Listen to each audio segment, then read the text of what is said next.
নিঃস্ব অবস্থায় কি দোয়া করতে পারেন একজন মানুষ, এই দোয়াটা শিখে নেন, ইনশাআল্লাহ আপনার জীবনের সমস্ত সংকট কেটে যাবে ইনশাআল্লাহ। আমি নিজেও ওই দোয়াটা বেশি বেশি করার চেষ্টা করি। দোয়াটা হচ্ছে, মুসা আলাইহিস সালাম একটা গাছের নিচে হেলান দিয়ে বসলেন, বসে দেখলেন দুইজন মেয়ে দাঁড়িয়ে আছে দূরে, পানি নিতে পারছে না, লোকজন পানি নিয়ে যাচ্ছে, ওরা দাঁড়িয়ে আছে বেচারি। মুসা আলাইহিস সালাম গিয়ে বললেন, কি সমস্যা আপনাদের? এটা নিয়ে আপনারা আবার মেয়েদের সাথে কথা বলার চেষ্টা করেন, ঠিক আছে? তো মাহারাম গায়রা মাহারাম মেনে চলে। তারা বললেন যে আমাদের বাবা অনেক বৃদ্ধ মানুষ, আমরা পানি নিতে পারি না যতক্ষণ না আমাদের কম পানি নিয়ে চলে যায়। মুসা আলাইহিস সালাম একটু বললাম না, ফিজিক্যালি খুব স্ট্রং ছিলেন, থাকে না বডি বিল্ডার, সামনে গিয়ে কথা বলে সরো পানি নিতে দাও, তখন মানুষ একটু মূল্যায়ন করে না। তো মুসা আলাইহিস সালাম এভাবে পানি নিয়ে দিলেন এবং বাছুরদেরকে পানি পান করালেন, করিয়ে গাছের নিচে এসে বসে আছেন। বসে বসে তিনি দোয়া করছেন, এই যে দোয়াটা তিনি দোয়া করছেন, রব্বি, একটা নেক কাজ করলেন, নেক কাজ করলেন না, মানুষের উপকার করলেন, নেক কাজ করে এসে গাছের নিচে বসে দোয়া করছেন, আল্লাহ এখানে তো আমার খাবার পানি বাসস্থান কিছুই নাই, আমি কি করব?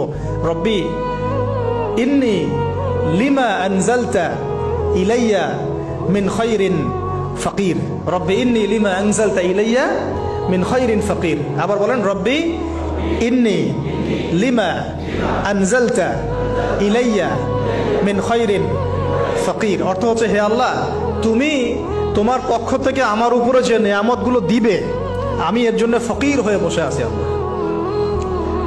অর্থ বুঝে পড়বেন ভাই, নামাজ রোজা হজ জাকাত যাই করেন আল্লাহর ওয়াস্তে অর্থ বুঝে পড়বেন। অর্থ বুঝে পড়লে আপনার ইবাদতের স্বাদ পাবেন, তৃপ্তি পাবেন, আল্লাহর সাথে কানেকশন হবে, আল্লাহর নূর পাবেন, মাআরিফত পাবেন, সত্য স্বপ্নও দেখবেন তখন ইনশাআল্লাহ। তখন সত্য স্বপ্ন দেখবেন ইনশাআল্লাহ। আল্লাহ পাক তৌফিক দান করবেন। এবার আল্লাহ পাকের সাহায্য নেমে আসলো, ওই দুই মেয়ের মধ্যে একজন হেঁটে হেঁটে চলে আসে। এবার এই মেয়ের হাঁটা সম্পর্কেও কোরআন কথা বলেছে, সুবহানাল্লাহ। এই মেয়ে কিভাবে হেঁটে এসেছে এই হাঁটার বর্ণনাও কোরআন দিয়েছে। কোরআন বলেছে এই মেয়ে হেঁটে আসছে লাজুক পায়ে। এখন আপনি এই পুরো ওয়ার্ল্ডের মেয়েদের হাঁটা দেখেন, লজ্জা আছে? তাহলে মেয়েদের সাথে লজ্জা একটা গভীর সম্পর্ক আছে। এই মেয়ের প্রশংসা আল্লাহ পাক কোরআনে করলেন, লাজুক পায়ে লাজুক ভঙ্গিতে অবনত নয়নে সে হেঁটে আসলো। এখন আপনি কেলে যান, গো টু খেল, আপনাদের টুইন টাওয়ারে যান, দেখেন সবার হাঁটা চলা দেখেন। হায়া লজ্জার কোনো বালাই আছে এখানে?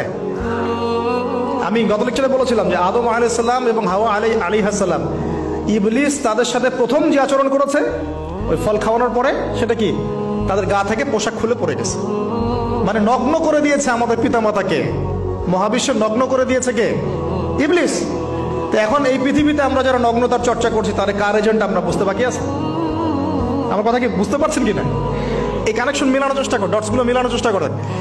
সামনে যাই প্রিয় ভাই, এই মেয়ে এসে বলছে, আমার বাবা আপনাকে ডাকেন, আমার বাবা আপনাকে ডাকছেন। তিনি গেলেন, বাবা শুআয়ব আলাইহিস সালাম। তখন এক বোন ইনডাইরেক্টলি বাবাকে বোঝাচ্ছে যে বিয়ে শাদী দিলে ভালো হয়। এক বোন বলছে যে আপনি তো তাকে পুরস্কৃত করতে চাচ্ছেন, তাহলে এইরকম কওয়িউন আমিন একজন মানুষকে সবচেয়ে ভালোভাবে পুরস্কৃত করা যায় তার যথাযোগ্য প্রতিদান দেওয়ার মধ্য দিয়ে। তো মেয়ের ইশারা বাবা বুঝেছেন, তিনি নিজের এক মেয়ের সাথে মুসা আলাইহিস সালাম বিয়ে দিলেন, সুবহানাল্লাহ। তবে শর্ত দিলেন, দেন মোহর কি? মোহর তো নাই। মোহর কি এবার? মোহর হচ্ছে 8 বছর তোমাকে আমার ফার্মে কাজ করতে হবে। এটা আগেকার একটা স্টাইল ছিল, সুন্নাহ। এটা এখন নাই যদিও, আগে এরকম ছিল যে দেনমোহর দেওয়ার জন্য এই একটা পদ্ধতি ছিল। যেমন ইয়াকুব আলাইহিস সালামের ক্ষেত্রেও এরকম 7 বছরের কথা আসছে, তিনি 7 বছর তার শ্বশুরের ফার্মে কাজ করেছেন। এটা নতুন ছিল না ওই সময়, এটা কমন ছিল। এখন যেমন আমাদের দেশে কমন 10 লাখ টাকা মোহর হবে, 10,000 টাকা দিব, বাকিটা সব বাকি, তাই না? তো এরকম আর কি কমন কিছু বিষয় থাকে আর কি। আস্তাগফিরুল্লাহ, মাফ করো। বলবে বাসরাতে, বলবে আমাকে মাফ করে দাও। শুরুতেই নিজের গায়রথহীনতার পরিচয় দিল।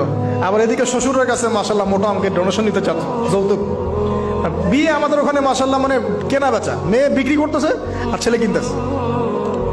এবার 8 বছর পূর্ণ করা হলো, তিনি আরো 2 বছর 10 বছর পূর্ণ করলেন। এই 10 বছরে মুসা আলাইহিস সালাম নববী পরিবেশ পেলেন, অভিভাবক পেলেন, স্ত্রী পেলেন, প্রেমময়ী সন্তান ইত্যাদি সবকিছু। এবার আল্লাহ রাব্বুল আলামিন তাকে মিশরের দিকে যাওয়ার যে সময়টা এখন হয়ে গেছে, 10 বছর হয়েছে, মিশরের দিকে যেতে হবে। যাওয়ার পথে স্ত্রীর প্রসব বেদনা উঠেছে। তখন মুসা আলাইহিস সালাম আগুন খুঁজছেন। আগুন কি খুঁজছেন ভাই? আগুন খুঁজতে খুঁজতে তুর পাহাড়ের ওখানে গিয়ে দেখছেন যে আগুন গাছে জ্বলছে। সবুজ পাতার উপরে আগুন, তিনি অবাক।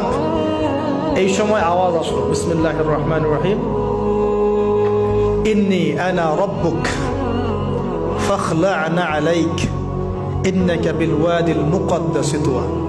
মুসা, ইন্নানি আনা আল্লাহ লা ইলাহা ইল্লা আনা ফা'বুদনি ওয়া আকিমিস সালাতা লিযিকরি। মানে এখানে অনেকগুলো কথা আছে, সূরা তাহার মধ্যে আছে। আওয়াজ চতুর্দিক থেকে ভেসে আসলো, মহান আল্লাহ রব্বুল আলামিন তার শান অনুযায়ী, তার ইজ্জত অনুযায়ী তিনি যেভাবে কথা বলেন সেভাবে মুসা আলাইহিস সালামের সাথে কথা বললেন। আল্লাহু আকবার। বললেন, ইয়া মুসা, হে মুসা, ইন্নানি আনা আল্লাহ, নিশ্চয় আমি আল্লাহ, লা ইলাহা ইল্লা আনা, আমি ছাড়া কোনো ইলাহ নাই, ফা'বুদনি, তুমি আমার ইবাদত করো, ওয়া আকিমিস সালাতা লিযিকরি, আমার ইবাদতের জন্য সালাত কায়েম করো, আমার জিকিরের জন্য সালাত কায়েম করো, আমার স্মরণের জন্য সালাত কায়েম করো। ফাখলা'না আলাইক, তোমার জুতা খুলে ফেলো, ইন্নাকা বিল ওয়াদিল মুকদ্দাস তুয়া, তুমি তুয়া উপত্যকায় আছো, পবিত্র তুয়া উপত্যকায় আছো। আদব শেখানো হলো, এভাবে অনেক কথোপকথন হলো। নবী মুসা আলাইহিস সালাম ভয় পেয়ে গেলেন এবং আল্লাহ পাক আরো কথা বললেন, ওয়ামা তিলকা বিয়ামিনিকা ইয়া মুসা, তোমার ডান হাতে এটা কি? মুসা আলাইহিস সালাম বলছেন, ক্বালা হিয়া আসায়া আতাওয়াক্কাউ আলাইহা ওয়া আহুশু বিহা আলা গনামি ওয়া লিয়া ফিহা মাআরিব উখরা, এটা তো আমার লাঠি, এটা দিয়ে আমি ডালপালা পারি, আমার ওই যে গবাদি পশু চড়াই। আল্লাহ পাক বলছেন যে এটা ছুঁড়ে মারো, আলকিহা ইয়া মুসা, এটা ছুঁড়ে মারো। ফালকাহা, তিনি ছুঁড়ে মারলেন, ফাইদা হিয়া হাইয়াতুন তাসা, এবং এটা ছোটাছুটি শুরু করলো, বড় একটা সাপ হয়ে গেল। সুবহানাল্লাহ। এগুলো কোনো গাল গল্প নয়, এগুলো আল্লাহ রাব্বুল আলামিনের মুজিজা, মুজিজাতুল কুবরা, এটা বড় মুজিজা। তিনি পিছনের দিকে দৌড়ানো শুরু করলেন সাপ দেখে, খাইফা ইয়াতারাক্কাব, মানে ভয়ে দৌড়ানো শুরু করলেন।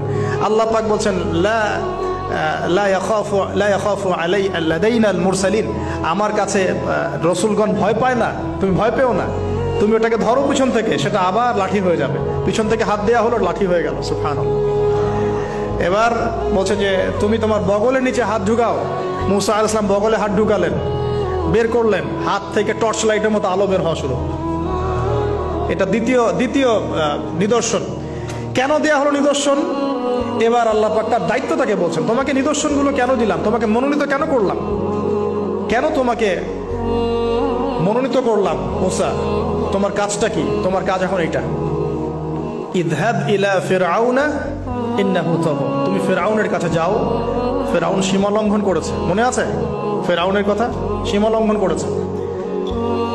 তখন মুসা আলাইহিস সালাম তার অপারগতা প্রকাশ করছেন এভাবে, তিনি বলছেন, আল্লাহ, আমার তো জিহ্বা জড়তা আছে, আর আমি তো ওখানে এক ব্যক্তি, আমার খুনের অভিযোগ আমার কাঁধে, আমি এখন কিভাবে কি করবো আল্লাহ? তখন আল্লাহ রাব্বুল আলামিন বলছেন, এই দোয়াটা করো। কোন দোয়া? মুসা আলাইহিস সালাম বললেন, রব্বি ইশরাহ লি সাদরি, হে আল্লাহ, আমার বক্ষ প্রশস্ত করো, ওয়াসির লি আমরি, আমার কাজকে সহজ করে দাও, ওয়াহলিল উকদাতাম মিন লিসানি, আমার জিহ্বার সমস্ত জড়তা দূর করে দাও, ইয়াফকাহু কাওলি, যাতে মানুষ আমার কথা বুঝতে পারে। আর আমার সাথে আমার পরিবারের মধ্য থেকে ওয়াজআলনি ওয়াজিরাম মিন আহলি, আমার পরিবারের মধ্যে একজন ওজির আমাকে দাও, সাথী। হারুন আখি, আমার ভাই হারুনকে দান কর। সুবহানাল্লাহ। হারুন আলাইহিস সালামকে নবুয়ত দেয়া হলো, দুজনকে আল্লাহ পাক এখন বলছেন, ইযহাবা ইলা ফিরআউন, তোমরা দুজন এখন ফিরআউনের কাছে যাও, ফাইন্নাহু তাগা ফাকুলা লাহু কাওলান লাইয়িনা, তবে তাকে গিয়ে কর্কশ ভাষায় কথা বলবে না, নরম স্বরে কথা বলবে। দায়ীদের এখানে সুন্নাহ, দায়ীদের জন্য শিক্ষা আছে, দায়ী আলেম যারা মুবাল্লিগ তাদের শিক্ষা আছে। ফিরআউনের সামনে গিয়ে দাওয়াত দিলেও কিভাবে দিতে হবে? ফাকুলা লাহু কাওলান লাইয়িনা, নম্রভাবে কথা বলো। লাআল্লাহু, কেন নম্রতার সাথে? লাআল্লাহু ইয়াতাযাক্কারু আও ইয়াখশা, হয়তোবা নম্রতা প্রদর্শন করলে সে উপদেশ গ্রহণ করতে পারে, অথবা সে আল্লাহকে ভয় করতেও পারে। আল্লাহ পাক তো আগে থেকে জানেন সে ঈমান আনবে না, তারপরেও আমাদের আদব শিখাচ্ছেন আল্লাহ পাক এখানে। তারা দুজন চলে গেলেন, দাওয়াত দিলেন। ফিরআউন মশকরা করছে,